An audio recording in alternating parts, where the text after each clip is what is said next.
Assalamualaikum warahmatullahi wabarakatuh. Halo Balance People, kembali lagi di program Laboratorium Akuntansi dan Keuangan Universitas Koperasi Indonesia. Halo Akuntansi. Bersama aku di sini Sinta Yulia yang bakal nemenin Balance People untuk sharing-sharing materi tentang akuntansi, yaitu mengenai rekonsiliasi bank. Nah, sebelum ke pembahasan, teman-teman jangan lupa buat like, komen, dan juga subscribe. Dan jangan lupa juga untuk follow akun sosial media Laboratorium Akuntansi dan Keuangan Universitas Koperasi Indonesia.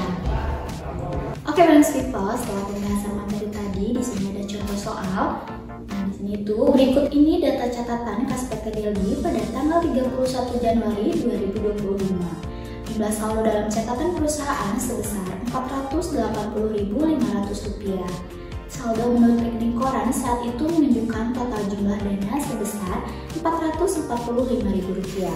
Namun setelah dilakukan pemeriksaan ternyata terdapat perbedaan data di dalamnya. Nah, perbedaan tersebut disebabkan oleh beberapa faktor, diantaranya yang pertama, setoran perusahaan sebesar Rp30.000 yang dilakukan tanggal 31 Januari 2025 itu belum terdapat dalam rekening. Yang kedua, 8 lembar cek senilai Rp290.850 yang telah dikeluarkan PTDLB oleh beberapa penerimanya belum dicairkan. Yang ketiga, ada setoran dari debitur perusahaan sebesar Rp100.000 melalui bank untuk membayar hutangnya baru diketahui setelah menerima rekening. Yang keempat, cek dengan nomor SR 6220 untuk pembayaran hutang dengan jumlah sebesar Rp510.350 dicatat dalam pembukuan PT Yoris dengan jumlah Rp115.000. Yang kelima, bank telah mendebit biaya administrasi bulan Januari 2025 sebesar Rp2.000 tetapi perusahaan belum mencatatnya. Nah, kemudian Anda diminta untuk membuatkan rekonsiliasi bank untuk PTDLB per tanggal 31 Januari 2025 dalam bentuk stapel dan bentuk skontrol, serta buatlah pula jurnal penyesuaian yang dibutuhkannya. Oke, Balance People, nah setelah tadi contoh soal, di sini kita bakal menyelesaikan contoh soal tersebut. Nah, di mana tadi itu diminta dalam bentuk stapel dan juga bentuk skontrol.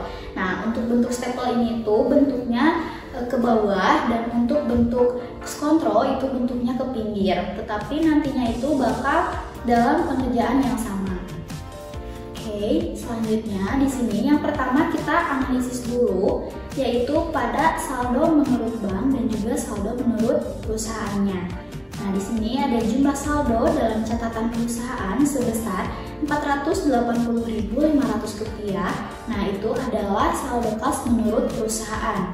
Nah, sedangkan saldo kas menurut banknya itu adalah jumlah dananya yang sebesar Rp445.000.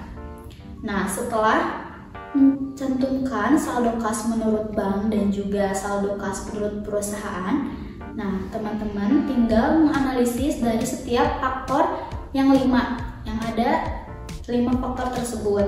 Nah, untuk yang pertama kita analisis dulu, di mana yang pertama ini tuh setoran perusahaan sebesar Rp30.000 yang dilakukan tanggal 31 Januari 2025 belum terdapat dalam rekening. Nah, berarti setoran perusahaan sebesar ini tuh masuknya ke dalam setoran yang masih dalam perjalanan. Berarti sifatnya itu bakalan menambah pada saldo kas menurut bank itu sendiri. Teman-teman tinggal tulis dalam penambahannya, yaitu ada setoran dalam perjalanan senilai Rp30.000. Oke, yang kedua di sini ada 8 lembar cek senilai Rp290.850 yang telah dikeluarkan PTDLB oleh beberapa penerimanya belum dicairkan. Nah, untuk faktor yang kedua ini itu masuknya ke dalam cek beredar karena ceknya itu masih belum dicairkan. Oke, yang ketiga, setoran dari debitur perusahaan sebesar Rp101.000 melalui bank untuk membayar hutangnya baru diketahui setelah menerima rekening. Nah, untuk faktor yang ketiga ini itu masuknya ke dalam penerimaan pembayaran piutang, nah di mana adanya setoran dari debitur perusahaan. Oke, selanjutnya yang keempat ada cek dengan nomor SR 6220 untuk pembayaran hutang dengan jumlah sebesar Rp510.350 dicatat dalam pembukuan PT Yoris dengan jumlah Rp115.000. Nah, untuk faktor yang nomor 4 ini itu adanya kesalahan dalam pencatatan cek, yang mana penarikannya itu dicatat terlalu kecil. Nah, untuk yang kelima itu ada bank telah mendebit biaya administrasi bulan Januari 2025 sebesar Rp2.000, tetapi perusahaan belum mencatatnya. Nah, untuk faktor yang kelima ini tuh masuknya berarti ke dalam biaya administrasi bank. Oke, selanjutnya kita bakal menyelesaikan untuk penyelesaian yang pertama, yaitu ada bentuk staple. Nah, di mana teman-teman jangan lupa mencantumkan nama perusahaannya, yaitu ada PT Delhi. Untuk laporannya ada rekonsiliasi bank dan periodenya ada tanggal 31 Januari 2025. Nah, untuk faktor-faktor yang sudah dianalisis tadi, kita bakal masukkan ke dalam saldo kas menurut bank dan juga saldo kas menurut perusahaan. Nah, yang pertama kita menuliskan terlebih dahulu untuk saldo kas menurut banknya yang tadi sudah dianalisis, yaitu ada sebesar Rp445.000. Nah, untuk penambahannya yaitu tadi ada setoran dalam perjalanan, yaitu senilai Rp30.000. Dan menjadi total penambahan, teman-teman tinggal tulis lagi aja buat penambahannya karena ada 1, maka sebesar Rp30.000. Nah, untuk totalnya teman-teman tinggal menjumlahkan saldo kas menurut bank dijumlahkan dengan total penambahan yang setoran dalam perjalanan, yaitu Rp445.000 ditambahkan dengan Rp30.000 menjadi hasilnya Rp475.000.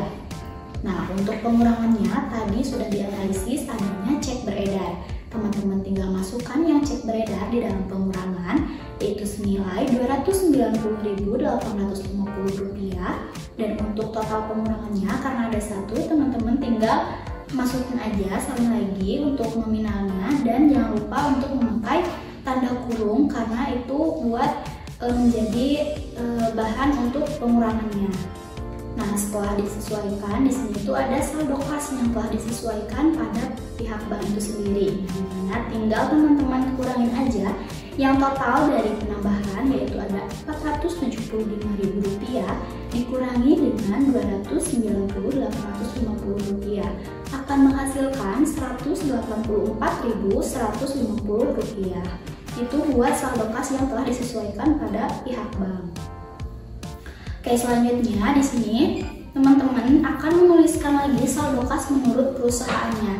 Nah, sebelum ke menurut perusahaan, teman-teman buat bentuk stapel ini jangan lupa untuk ada garis-garis pemisahnya antara saldo kas menurut di bank dan juga di perusahaan. Oke, selanjutnya kita ke saldo kas menurut perusahaan. Nah, untuk nominalnya itu ada Rp480.500 dan penambahannya hanya ada menerima pembayaran piutang, yaitu sebesar Rp101.000. Nah, maka untuk total penambahannya teman-teman tinggal salin lagi aja, dan untuk total keseluruhan menjadi Rp581.500. Nah, untuk pengurangannya itu sendiri ada 2, yaitu ada kesalahan dalam pencatatan cek dan juga adanya biaya administrasi bank. Nah, untuk kesalahan dalam pencatatan cek ini tuh yaitu sebesar Rp395.350. Itu didapat dari mana? Nah, didapat dari karena dalam faktor yang keempat, nah di situ itu hutangnya senilai Rp510.350. Nah, tetapi dicatat dalam buku PT Yorisnya itu sendiri sebesar Rp115.000. Nah, jadi teman-teman tinggal mengurangkan saja yang Rp510.000 sekian ini dikurangi dengan Rp115.000. Akan menghasilkan Rp395.350. Untuk biaya administrasi bank sendiri itu senilai Rp2.000. Nah, menjadi adanya total pengurangan. Nah, total pengurangan ini tuh didapat dari penjumlahan antara nominal kesalahan dalam pencatatan cek ditambah dengan biaya administrasi bank, yaitu menghasilkan Rp397.350.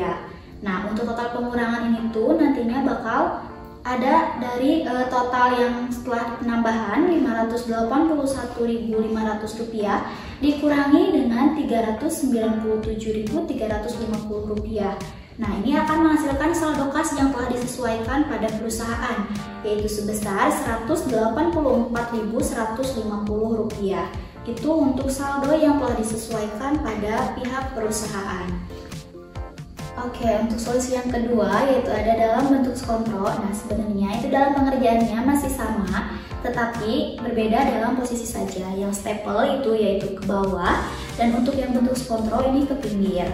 Nah, perlu balance people perhatikan juga pada saat pencatatan rekonsiliasi di bank maupun di perusahaan, saldo akhirnya itu harus balance. Oke, selanjutnya di sini kita diminta untuk membuat jurnal penyesuaian. Nah, teman-teman jangan lupa untuk nama perusahaannya yaitu PT Delwi, dan laporannya jurnal penyesuaian itu pada periode 31 Januari 2025. Nah, untuk jurnal penyesuaian ini tuh diambil dari catatan rekonsiliasi di pihak perusahaan, yang mana ada penerimaan pembayaran piutang, kesalahan dalam pencatatan cek, dan juga adanya biaya administrasi bank. Nah, kenapa sih dalam jurnal penyesuaian ini tuh catatan rekonsiliasi di pihak banknya itu tidak dicatat? Nah, karena kalau buat pencatatan di pihak bank itu udah ada tanggung jawab dari pihak bank yang terkaitnya. Nah, karena kita PT Yoris ini suatu perusahaannya, maka kita menuliskan penyesuaian yang ada di pihak perusahaannya aja. Oke, nah untuk jurnal penyesuaian itu pada kolomnya itu terdapat tanggal, keterangan, debit, dan juga kredit. Nah, untuk tanggalnya teman-teman tinggal mencantumkan tanggal terakhir bulan Januari, yaitu tanggal 31 dari setiap keterangannya. Nah, untuk keterangan pertama itu ada kas di bank, yaitu terhadap akun piutang. Nah, di sini itu didapat dari yang Rp101.000 itu dalam menerima pembayaran piutangnya. Nah, untuk akun piutangnya juga sama dikredit sebesar Rp101.000. Nah, untuk akun yang kedua yaitu ada biaya administrasi bank terhadap kas di bank. Nah, di mana untuk biaya administrasi banknya itu ada senilai Rp2.000 di debit, dan kas di banknya juga ada di kredit sebesar Rp2.000. Nah, untuk akun yang ketiga yaitu ada akun utang terhadap kas di bank.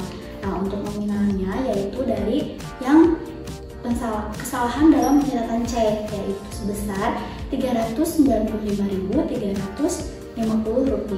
Itu di debit, dan juga kas di banknya ada di kredit yaitu sebesar Rp395.350.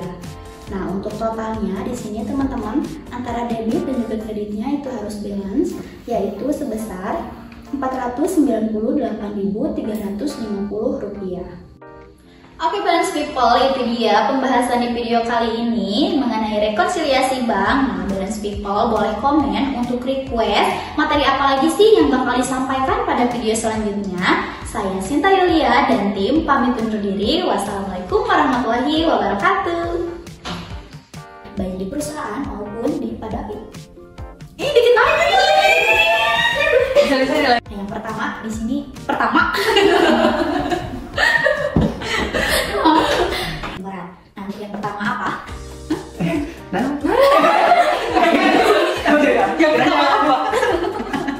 Ada setoran dari debitur perusahaan sebesar